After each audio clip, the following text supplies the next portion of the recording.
बंगाल में आज जो ग्राम पंचायत के चुनाव हो रहे हैं उसमें हिंसा का तांडव हो रहा है।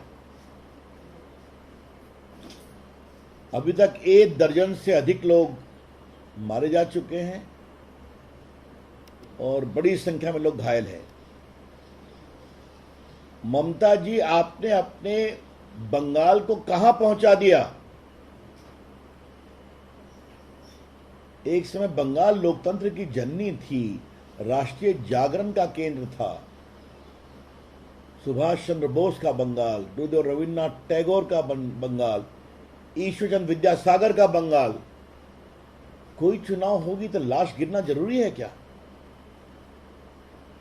और ममता जी, मुझे आपसे एक सवाल पूछना है कि पहले बिहार सहित बाकी प्रदेशों में भी बहुत लाशें गिरती थी, अब तो चुनाव आयोग की सख्ती के कारण वो काफी कम हो गया। आपके यहां भी लोकसभा के चुनाव होते हैं तो चुनाव आयोग की सख्ती के कारण हिंसा थोड़ी कम होती है, लेकिन जब आपकी सरकार ग्राम पंचायत का चुनाव करवा रही है तो क्या हो रहा है और कितने लोग मारे जाएंगे, क्यों मारे जाएंगे?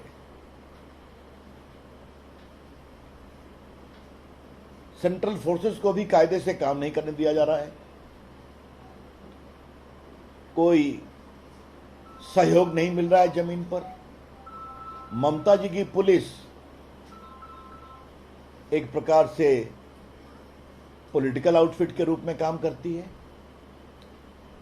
क्योंकि मुझे मालूम है कि जो कुछ ईमानदार प्रभावी पुलिस वाले हैं उनको उचित प्रोत्साहन नहीं मिलता या काम करने नहीं दिया जाता। ममता जी, आपकी पार्टी के लोग भी मारे जा रहे हैं ना, क्योंकि आपके भी पार्टी के गुटों में काफी संघर्ष है, ऐसा हमें बताया गया है और यही जमीनी खबर भी है। लेकिन इस हिंसा के तांडव को कब रोकेंगे आप? It is very unfortunate. BJP condemns outright this reckless violence in Bengal in the gram panchayat election. Bharatiya Janata party आज के चुनाव में इस हिंसा के तांडव की भर्त्सना करती है। एक दूसरी महत्वपूर्ण बात हमें कहनी है कि जब पूरे देश में इलेक्ट्रॉनिक वोटिंग हो रही है तो ममता जी, आप बैलेट बॉक्स ले आई, आपके अंडर में जो चुनाव करवा रहे हैं, आप लोग के दबाव में बैलेट बॉक्स फिर आ गया। जो बैलेट बॉक्स अतीत हो गया था, बटन दबाइए इलेक्ट्रॉनिक वोटिंग मशीन पर, आपकी वोटिंग रिकॉर्ड होगी।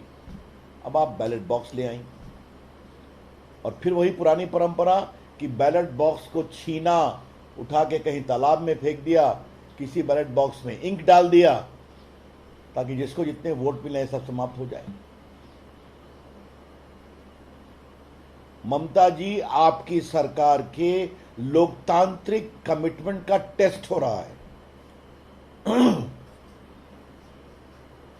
ममता ji, the very democratic credentials of your government is under serious test. किस बात पर आप नरेंद्र मोदी के खिलाफ आरोप लगाती हैं? विपक्षी दलों को एक करने की बात करती हैं कि लोकतंत्र का हनन हो रहा है मोदी जी की सरकार में। लोकतंत्र का हनन ममता जी आपके सरकार में बंगाल में हो रहा है और सारी विपक्षी पार्टियां चुप हैं। कांग्रेस के लोग भी मारे गए हैं, वामपंथियों पर भी हमला हुआ है। लेकिन कमाल है, क्या वामपंथी पार्टियों के राष्ट्रीय नेता हों या कांग्रेस के राष्ट्रीय नेता हों, चुप हैं। ये है आपके दोहरे चरित्र। This is your double standard. बेबुनियाद आधारहीन आरोप लगाना नरेंद्र मोदी की सरकार के खिलाफ और अपने अगुवाई में बंगाल में खुलेआम हिंसा का तांडव करना, यह बहुत दुर्भाग्यपूर्ण है।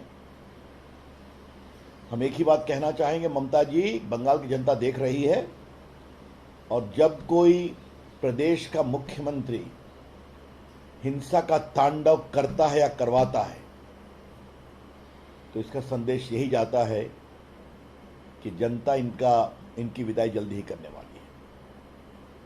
और आपके इस आचरण के कारण लोकतंत्र तो बहुत शर्मसार हुआ ही है, बंगाल की गौरवशाली जनता को भी बहुत दुख लगा है।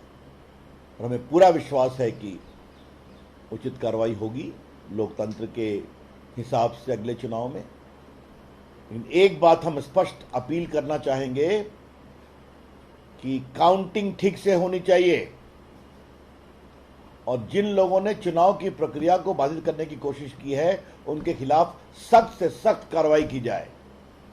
ये तो हम लोग खुद ही देखते हैं कि बहुत से उम्मीदवार तो सुरक्षा के घेरे में घर से भागे हुए हैं, तो प्रचार नहीं कर पा रहे।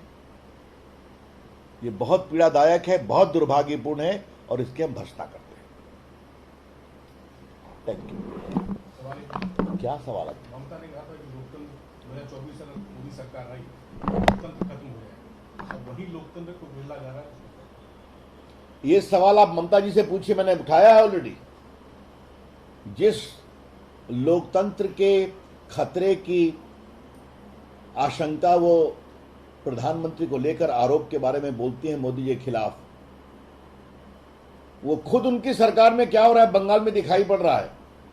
लोकतंत्र का खतरा ऐसी सरकारों से है जो लोकतंत्र का नाम लेते हैं और लोकतंत्र की सारी प्रक्रियाओं को समाप्त करने की कोशिश करते हैं। Sir, but TMC also alleging that they are also, tampering of votes and also ballot boxes have been tampered by BJP also. They are putting up lot of videos and also saying that the central forces are used by BJP in the elections. How do you react? This by itself is a very, very baseless comment, a comment of desperation. Our report suggests that the central forces are not being allowed to operate freely to ensure a free and fair elections. And that's the reason you are seeing it. And there's a lot of tussle inter se between the TMC party also. Thank you.